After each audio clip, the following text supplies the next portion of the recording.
السلام علیکم ورحمۃ اللہ وبرکاتہ۔ روس اور یوکرین کے درمیان ایک بڑی بھاری جنگ چھڑی ہوئی ہے، جس کا ذکر ہر جگہ ہر چینل پر آپ کو مل جائے گا۔ کافی وقت سے آپ سن رہے ہیں، اور کافی میڈیا چینلز کے علاوہ سوشل میڈیا پر اور اس کے علاوہ کافی یوٹیوب چینلز پر آپ کو یوکرین اور روس کے بارے میں لوگ باتیں کرتے ہوئے یقیناً نظر آئے ہوں گے۔ لیکن آج روس کے بارے میں جو چند باتیں میں آپ کو بتانے والا ہوں، ممکن ہے اس میں سے وہ امپورٹنٹ باتیں کچھ ہیں جو آپ کو نہیں معلوم ہیں۔ تو آج روس کے بارے میں چند باتیں آپ کے سامنے پیش کی جائیں گی۔ اس میں سے پہلی بات یہ ہے جو شاید آپ کو معلوم نہ ہو، اور اگر معلوم ہو تو اچھی بات ہے، اور نہ معلوم ہو تو ان باتوں سے آپ کے علم میں اضافہ ضرور ہوگا۔ پہلی بات یہ سمجھیں، قرآن کریم میں اللہ رب العزت نے ارشاد فرمایا وَتِلْكَ الْأَيَّامُ نُدَاوِلُهَا بَيْنَ النَّاسِ، کہ یہ زمانے کے وہ ایام ہیں جو ہم لوگوں میں بدلتے رہتے ہیں، جس کا مختصر سا مطلب یہ سمجھیں آپ کہ کبھی کوئی بادشاہ تو کبھی کوئی اور ہوتا ہے، کبھی فقیر تو کبھی کچھ اور ہوتا ہے۔ یعنی کون کب کیا ہو جائے کسی کو نہیں پتہ، اور اس کی جو ہے آپ اگر اس کا مفصل مطلب جاننا چاہیں تو درس قرآن میں مل جائے گا، کسی بھی عالم کی تفسیر آپ پڑھ سکتے ہیں، اور ہم نے جو اس آیت کے تحت بتایا ہے وہ بھی وہاں جا کر سن سکتے ہیں۔ بہرحال تو جو چند باتیں آپ کو بتانی ہیں، اس میں سے پہلی بات یہ ہے کہ یوکرین ایک زمانے تک مسلمانوں کے پاس رہا ہے۔ سلطنت عثمانیہ کے مجاہدین نے یہ سرزمین فتح کی اور اسے اسلامی خلافت کا حصہ بنایا۔ دوسری بات یہ ہے کہ یوکرین پر آج سے تقریباً 170 سال پہلے عثمانیوں کی روس کے ساتھ ایک تاریخی جنگ 2.5 سال تک مسلسل جاری رہی، جس میں روس کو عبرتناک شکست ہوئی، یعنی اس کو ہارنا پڑا۔ جنگ کا اختتام 1855 عیسوی میں ہوا۔ تیسری بات، خلافت عثمانیہ کے کمزور ہونے کے بعد یہ خطہ، یعنی یہ علاقہ جو یوکرین کہلاتا ہے، بھی سلطنت عثمانیہ کے قبضے سے نکل گیا، اور روس کے ساتھ ایک جنگ میں عثمانیوں کو شکست بھی اٹھانا پڑی۔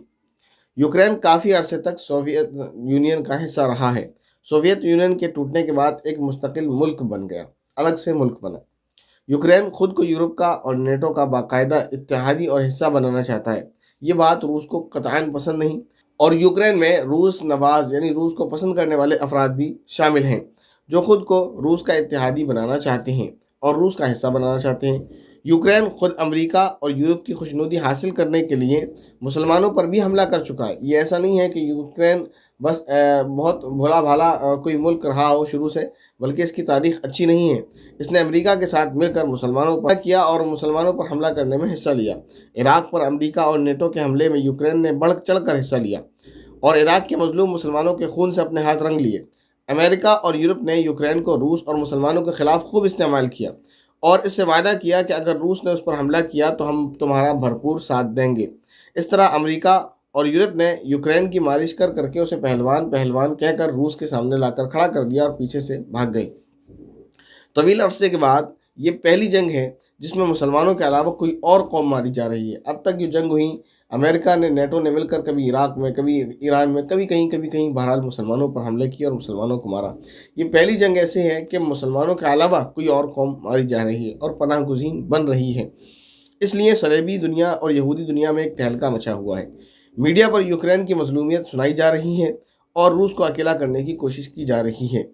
ہمارا کیا اسٹینڈ ہے آپ کو اس پر کہ یوکرین کے معاملے میں یا روس کے معاملے میں، تو ہم آپ کو آخر میں بات کریں گے۔